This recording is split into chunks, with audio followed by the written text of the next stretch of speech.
Hello, Freefrommers. Welcome to episode 5 of the Allergy and Freefrom Show chat with me, Albert.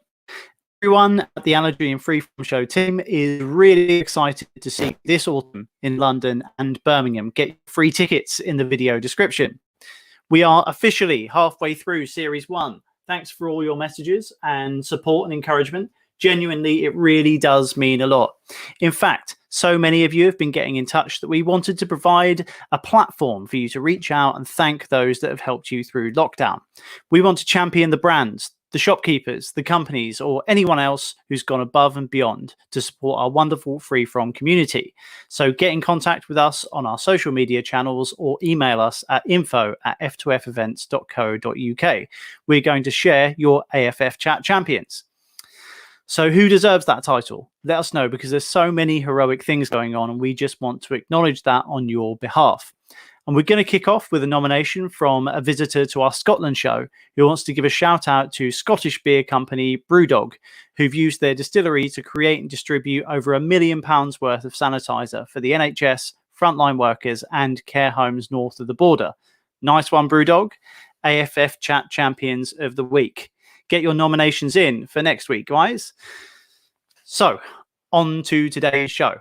With it being the halfway point, we wanted to keep things exciting here on AFF Chat. So we have a very special guest this week. I'm sure you all know her from the Great British Bake Off. Welcome to the virtual studio, Rosie Brandreth-Poynter. Hi. Hey, Rosie. How you doing? I'm really good, thanks. How are you? Yeah, I'm good. Thanks so much for coming on. Anything nice planned for the bank holiday weekend?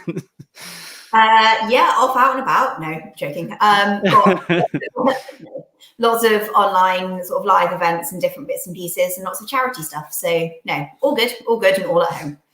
Perfect. So if you don't mind, we'll dive straight into it and we'll begin with probably the thing that people ask you most about with the Bake Off. So I wanted to ask you, so I thought you're quite unique in a lot of ways because you have a really successful career as a veterinary surgeon, something you're really passionate about animals and stuff like that and helping them. And you've gone back to that after the show. So I just sort of wondered, was there a story behind your applying to go onto the Bake Off and sort of why you did it? I've always loved baking, and obviously having an allergy sort of got me into it to start with. When I was younger, there weren't a lot of sort of free from an allergy products. There just weren't. So if you wanted something, you had to make it yourself. So sort of learned to do that one. But yeah, I'm a vet, and the way you get through the crazy long shifts, the night shifts and all the hours is through, well, supporting each other, teamwork, all of that, but mostly cake. So and then all the practices that sort of let you there for placements as a student, and I went to some really nice ones. So you thank them with cake. So it carried on, and you know, same as a lot of people have, and so, oh, you should apply for Bake Off. Like, yeah. I did, and yeah, had a wonderful time. Yeah, man. So the experience was a really positive one for you, going on being on the TV and people recognizing you and all that sort of stuff. Yeah, that's the bit that I hadn't really thought about. You know, I sort of thought as a competition in a tent with some people, and it'd be really fun. Yeah, and then it all went a bit crazy when sort of the lineup was announced, and everything just went a little bit mad then. And yeah, I mean, I'd spoken quite a lot about my allergy on the show, which unfortunately the footage sort of none of it was actually used. Okay, interesting. They were trying to protect me a bit with that, I think. But I had quite a lot of, you know, long chats with the judges about it and about coping with it. So yeah, it was a bit sad that they didn't use that, and then sort of made the decision to try and use the platform that I gained, you know, to try and help other people in a similar position and inspire them to, you know, have a go at making things and show what's out there. And yeah, that it doesn't need to stop you doing anything you want to do, including going on a crazy television program. So that's really cool. And I get the impression that there's always seems to be a really nice sort of close-knit community around each year's sort of contestants. You always sort of see them on social media for years after and all that sort of stuff. So I guess that's nice that you guys all had that shared experience.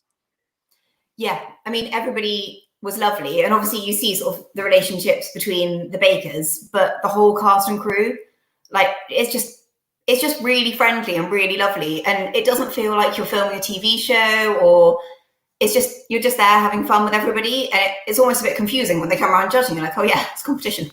Oops. But yeah, I mean, we're all still in contact. We do our little weekly Zoom pub quizzes at the moment. And yeah, I mean, everybody's really nice. And I mean, the crew there looking after me with my allergy and sort of all the allowances they made, it would have been an awful lot easier not to have me on the show, just to pick anybody else, you know, from thousands and thousands of applicants. But they didn't. They chose me, and they did sort of crazy levels of things to make everything safe. So yeah, I'm always going to be so grateful to them for that. Yeah, I mean, that's sort of, I mean, I guess you've sort of answered, but I mean, one of the things I was going to ask you, I've talked about people that have talked to people about having allergies and what it's like going on an aeroplane or going to a restaurant, but I haven't had the opportunity to ask someone what it's like to go onto a televised baking competition when they've got an allergy. So what sort of precautions were there? How did it affect sort of you going on the show? Like, I don't know whether people are aware of what your allergy is, or do you know what I mean? Like, so I don't know whether it's sort of an airborne allergy or something like that. Yeah, I'm quite lucky. I'm minimally affected by airborne. The only one that seems to affect me that way is Brazil nuts. So that's sort of the only time that I throw myself off underground trains at stations and things like that. Luckily, I'm okay with other things. But obviously there's the risk of sort of particles landing on my stuff, especially when everyone's sort of blitzing nuts and things. So in weeks when lots of people were using nuts, I mean, the tent sides were open a lot of the time. So we had a lot of sort of better circulating air than other places, you know, when you're effectively outside. But they'd be really careful. They put me either at the front or the back, you know, if there were lots of sort of nuts around. And I had my, as I've said in quite a few other interviews, I have my nut runner. So nobody was even touching my stuff. Nobody was cleaning my bench down apart from him. So yeah, and all my ingredients were stored in a separate tent to everybody else's. And they just went above and beyond to make it safe. And to start with, I sort of went, well, I won't eat anything. I won't try any of my stuff.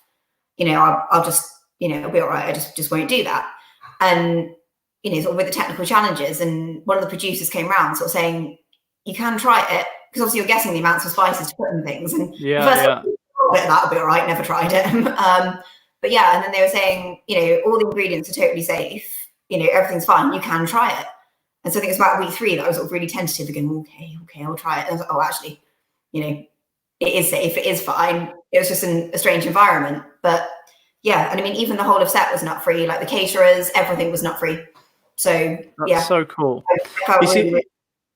It's interesting because I think that obviously when I'm looking at like your website and stuff like that, it so identifies with being part of the freefrom and the allergy community. But it surprised me that it wasn't more prevalent during the show. Like you say, it was interesting for you to hear you say that you did talk about it, but that didn't necessarily make it in for whatever reason. But yeah, it's sort of interesting that was the case. Did they do a freefrom week on your year? Because sometimes they do a freefrom week, don't they? No, we didn't. Okay. Yeah, well, no, we got dairy, which was a pretty unpleasant experience. Loads of people boiling off milk in a hot tent is but yeah, we didn't have a freefrom week, which was a bit sad, really. Maybe they thought it wouldn't be fair because you're clearly so experienced and good at it. But there you go. So how has going on the Bake Off sort of affected your life since the show, you would say? Well, sort of day-to-day life. I mean, I say getting recognised in the supermarkets, but obviously these days you try and nip in, nip out. But nice places to go. Yeah, and then just sort of the opportunities that I'm getting. I'm now working sort of part-time and then baking part-time, so spending a lot of time with that. And yeah, just sort of enjoying all the opportunities, but also sort of the charity work that I'm doing with it as well, which is really, really rewarding. And yeah, just throwing myself into it and enjoying sort of every opportunity that comes my way, really. But it is very different. I mean, even now I see I work as an emergency vet at night time now. It gives me sort of more time for my baking, and it is, a really rewarding job as well. And even now, I'll sort of see animals, sort of critically ill in the middle of the night, and there are people saying, "Oh, so what was poor Hollywood like?" When you're sort of a bit more stable. Yeah, that's so funny. Crazy, but no, in a good way, in a really good way. Like people just coming up to you in the street saying, "Oh, we thought you were great." Like, did they mean to talk to me? But thank you. It's so cool, isn't it? I don't think they ever dreamed when it started off that it would become what it is now. It's sort of a real sort of cultural phenomenon as well as just something that people enjoy. And I feel like it's sort of become more and more sort of alternative. It's moved to Channel 4 and getting Noel involved and Matt Lucas as well for the next series. You can sort of sense that it's just getting a little bit cooler and cooler. Sort of going that way. The people are starting to look a little bit more hipster when they come on. And yeah, it's funny. It's become a real sort of cultural thing that everyone wants to be involved with, everyone wants to watch, I think. What was you've got another connection to the freefrom community, right? Through your sister, is that right? Yes. Yeah. I mean, I've obviously got my nut allergy. My sister also has a nut allergy, but she's also gluten intolerant and lactose intolerant. So that's where I sort of started with all the sort of broader freefrom baking. It was sort of just before Christmas. I think it was a few years ago, mid-December, she suddenly announced that she couldn't have milk or gluten anymore. And I was obviously making Christmas dinner, and you had the moment going, oh no. But we had orchard puddings, we had Christmas cake, Christmas pudding, Yule log, everything. And it was all absolutely fine. And it was a really good challenge. I really enjoyed it. And sort of went from that as actually, I've worked this out from I've got no sort of cooking background or anything from that. And so it's like, actually, you can do it. Everybody can do it. And then trying to sort of share some of those recipes and trying to sort of, help other people. Like, you don't need to miss out on things. And okay, everything isn't exactly the same. But I mean, even gluten-free, I can now make nice gluten-free bread that I will voluntarily eat, which is my early experiments, they were pretty foul. But yeah, so it really is doable. Sorry, that's my bulldog in the background who's getting a little bit cross that he's being ignored. Sorry. That's okay. We can handle that. It adds a little bit of flavour to the show. But, so, was there like a sort of a turning point in your freefrom baking, or something in particular you discovered, an ingredient or something where you're like, that's the thing that's really helped me become more successful with my freefrom baking? I think sort of stepping back from it, and rather than focusing on sort of all the funky ingredients, and because I looked at a lot of freeform recipes at the start when I was looking at making things for my sister, and all these ingredients you can only buy in health food shops. Most of them have got a nut warning on them, and sort of looking through it, going, I don't know what half of these things are. I don't know what half these words are. Am I looking at an English recipe? I don't understand. And so, sort of stepping back and going, actually, I'm going to work this out from things that I have in the cupboard, things that I can normally buy. And when things start working and you start realizing that actually you can do it just by sort of stepping back and looking at saying, right, okay, what do I need? I need a better protein content from this. So I'm going to add a different protein source. So sort of adding in things like sort of melted white chocolate and anything like that, just sort of to boost up different sort of proportions of things. And then when these things work, it's so rewarding when you've sort of done something really bizarre. I mean, I made it was a vegan and gluten-free cake. It was my egg-free, flour-free, mashed potato chocolate cake, which sort of went viral, was in all the newspapers, was in German newspapers, American newspapers. That just went a bit crazy. And that was just, random experimenting, sort of going, well, I've got the right proportions of the things that should do this. I mean, obviously I've got quite a sciencey background, so I was going to say that I felt like the scientist in you coming out here with your experiments. Totally. Yeah, they don't all work. A lot don't work. The first attempt at that potato cake was I've just about cleaned the oven. But yeah, when it does work and you sort of logically thought it through, it's really rewarding, and yeah, enjoy that. Okay, cool. Sarah's asked in the comments, do you have a go-to gluten-free bread recipe? Sorry. I've got I make focaccia, which I tend to find is the best one. With any gluten-free bread, I think sort of the longer fermentation makes all the difference. So yeah, there's a gluten-free focaccia recipe on my website, which works so well and is so easy, and you can add other flavors to it. I've taken to adding sort of sun-dried tomato paste into that one, which is really nice. So yeah, have a go and let me know what you think of that one, because I like it. It took me a while to get it to the point where I would eat it as happily as normal focaccia. So let me know what you think if you have a go. Okay, cool. And I'll find that and I'll post that in the comments afterwards so you guys can find it. So someone has asked in the comments, and that sort of leads on to something I was going to say anyway, which is just the general, how has your lockdown been? Have you found yourself like short of anything? I assume you've, as you said, you've still been working, but has there been anything in particular that you haven't been able to find for stuff you want to cook for yourself or your family? I did run out of flour, and then ordered a giant sack. Made the mistake of posting, if anyone needs any. So ended up with not an awful lot left of that one. I ordered some more because actually, where I am in South Oxfordshire, I'm near a lot of the big flour mills. So I have managed to get hold of some. But yeah, I mean, there's a few things like baking powder running out of, but you can work your way around most things, and I think more people are having to be more creative, which sort of shows a little bit more what it's like baking sort of in the allergy community. So it's becoming a bit more mainstream to have to improvise, which I think is not a bad thing at all. Again, sorry, the background, the dog is drinking. That's okay, it's all good. So, yeah, I do apologise. Are there any experimentations that you've done with stuff that you've had sort of laying around since lockdown has begun that maybe you wouldn't have done normally? Like almost everyone that I've spoken to has ended up sort of discovering something or trying something new as a result of being at home or not having what they normally have. Is there anything in particular that you've done or discovered? Yeah, I mean, I think when I didn't have flour, I was trying to use anything for it. So I used the ground rice, and then I made chickpea brownies because sort of pulled an old can of chickpeas out the cupboard and went, I can make something out of it. Chocolate will hide the flavour. So yeah, sort of experimented with that. Anything that's been lying in the cupboard for ages. Obviously not wanting to go to the shop, so making ganache out of slightly out of date condensed milk from the cupboard rather than buying.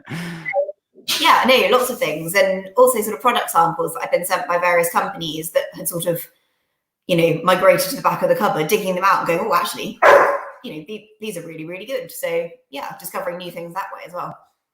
That's cool. That's really cool. So you're quite engaged with the community. So I know that you invite people to ask you questions and be able to help them out. Is there anything particularly that comes up time and time again that people ask for help with that you're finding from the freefrom community? A lot of the time they're asking sort of for particular recipes or saying, I found this recipe, I'm allergic to this, what can I use? And so if I've not, sort of making suggestions, or sometimes, someone will say, oh, I want to make this. I'm like, okay, no idea, leave it with me. And then sort of coming back with the recipe and going, there you go, is actually really quite fun. And I like being set little challenges. So yeah, if there is anybody who's struggling with anything, then yeah, I mean, within reason. Yeah. I guess that everyone's, like, when you talk about allergies, everyone's so specific with, and freefrom as well, that there isn't necessarily one thing that you do keep getting asked over and over again, because things are quite specific to particular people, I guess. Yeah. But yeah, I mean, I think sort of decent gluten-free bread is one that comes up an awful lot. So I am working on some different types of that as well. And yeah, I mean, it's also sort of discovering different products and finding out what's out there. So then actually having those things to sort of recommend to people. And lots of people do sort of ask what brands I use, sort of saying, oh, I want to make this, but I can't find a nut-free version of that. And it's really useful where I can say, oh, actually, that company's contacted me, with some of their stuff, and actually it is totally safe. So yeah, actually sort of having that sort of knowledge base, if that's the right word, sort of to share it. I'm so sorry. I'm just gonna let the dogs in the garden. Do you mind if I'm 2 seconds? No, that's fine. That's fine. It's quite noisy, I'm sorry. What should we talk about while Rosie's gone, freefrommers? We could talk about go to Rosie's website, find her stuff. We could talk about who's on next week, actually. I was going to save this till the end, but I'll just do it now. So next week, we have a pair of guests that are so young and cool that I'm unlikely to understand any of their cultural references, because we have ambassador for the anaphylaxis campaign, blogger, YouTuber, podcast host, and sometimes TikToker for May Contain Dan Kelly, and emerging athlete, tennis player, and blogger for Allergies and Bold, Thalina Houghton. So do come back and watch that next Friday at 3:30. But Rosie's back. Hey, Rosie. Hi, sorry about that. I thought it was That's just all easy right. to put them in the garden. It's all fun. It's live. That's what we want. We want to be able to prove to people that it's live. So where can people find your stuff, and where can people go if they want to ask you questions and look at your recipes and all that sort of stuff? I've got my website, rosieandralphbake.co.uk, where I post a lot of my recipes. But most stuff goes up on Instagram first. I'm just Brandreth on Instagram. And yeah, I mean, a lot of people do message me through Instagram and Twitter. I am awful at Twitter, so please use Instagram. I tried that months ago on Twitter, so yeah, don't do that one. But yeah, I do get a lot of messages, and it does take me time, but I do work through all of them, and I will reply. So, you know, if you do want help with anything, or if you tried one of my recipes and struggled with it, or even if you make it and you like it, let me know. It's always good to know when people make these things. It's nice that when people do pictures of your recipes, isn't it? I see a lot of our people that we work with, they love to share, like in their stories or whatever, people's own creations of their own recipes. That must be really rewarding when you see people out there doing the stuff that you've created. It's brilliant. It's lovely. And then sort of getting pictures of people saying like, oh, you know, I made this for my son or my daughter. They've never tried this before, so I made your freefrom recipe. And then sort of seeing their faces, it's so nice. And I still can't quite believe it when people make my recipes. It's like, what? Oh, that's mine. Why are you making mine? My mother and sister had a discussion the other day about their favorite pavlova recipe. And I was like, you know, I've got one on the Bake Off website, right? But it's like Nigella, and my mum likes Delia, so I don't mind them. Well, there you go. My mum uses Delia, but we're all Norwich City fans, so I think we have to stick with Delia out of football loyalty. But anyway, one thing I did want to ask you, which is really, really unique to you, is about your recipes for snacks and stuff for animals, which I think is the perfect combination of seemingly your two biggest passions. So tell us a little bit about that and what motivated you to list some recipes for dogs and stuff. I think I started making dog treats when I had clients sort of saying, you know, you've said my dog's got pancreatitis and it's a long-term problem, and you've told me that I have to give it low-fat treats. I can't find actual low-fat treats. And a lot of the stuff that you look at on the shelves, they've got so many additives. A lot of the ingredients aren't properly listed, because pet treats, you don't have to. It's only actual pet food. And so there are so many allergies and different problems with animals now.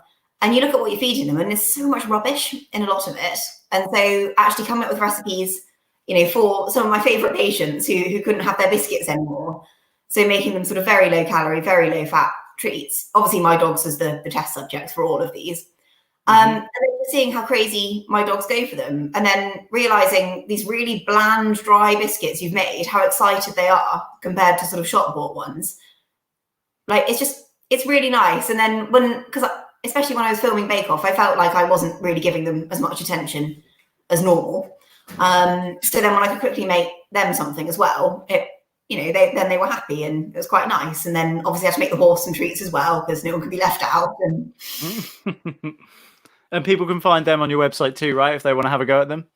Oh yeah. There's dog biscuits on my website, and then I'm making little doggy cupcakes on Monday in a video. So yeah, all nice. These essentials, but it's a bit of fun. Okay, wicked. And we're just going to round off with our question train. So every guest is asking a question for the guest of the next week. I think that's a sentence that makes sense, but you get what I mean. So Emma from last week said, what are the ultimate allergy hacks and cheats for baking? I really struggle to think of just sort of one for this. I think sort of, as I said before, anything that is sort of gluten-free but uses ground almonds, if you use rice flour, adding white chocolate adds the protein. Nice. Even nut-free macarons, like grinding up white chocolate, it's magic. It's really, really handy. And I know that's not great for sort of all the dairy allergy people, but for nut-free things, white chocolate is sort of my little sort of secret magic ingredient for lots of things with that. No, that's really cool, and it's something I haven't heard before. So yeah, really interesting. Thank you. So as I mentioned a second ago, we have Dan Kelly on next week. Daniel, who's a young man who's done a lot of work with universities and stuff like that on allergy awareness.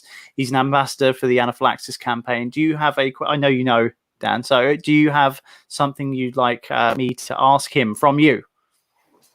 Yeah, if you could have absolutely anybody on the podcast, any celebrity, any supermarket boss, anybody at all, for maximum sort of impact and influence, who would you have? Interesting. And whoever he chooses, I will approach to be on my show. So thank you for that. That'll be good for everyone. Do you know, once I actually Googled celebrities with allergies to see if I could find random people. It's not that easy to find that sort of information. I think that's sort of like people's doctor's records. I don't think that's easy to find out. But yeah, anyway, I think that's it for this week. So thank you so much for coming on. You've been a great guest, and I know everyone's going to be looking at all your advice on your website and stuff. So yeah, thanks for taking the time. Yeah, thank you very much. No worries. Okay, so as I said earlier, we've got Dan Kelly on next week from Make and Tame, and Thalina Houghton, who's from where is her thing? Allergies and Bold. Sorry, Thalina. I just missed my place because I already read that out once. So don't miss it next Friday at 3:30. Also, don't forget to nominate your AFF chat champions, those that have gone above and beyond during lockdown, brands, companies, individuals. We want to give them the recognition they deserve. So contact us via our social media channels or using the address info@f2fevents.co.uk. We can't wait to see you for our spectacular shows in Birmingham and London this autumn. Get your free tickets in the video description. Until next week, stay home and stay safe, free-frommers. Cheers, guys. Bye-bye.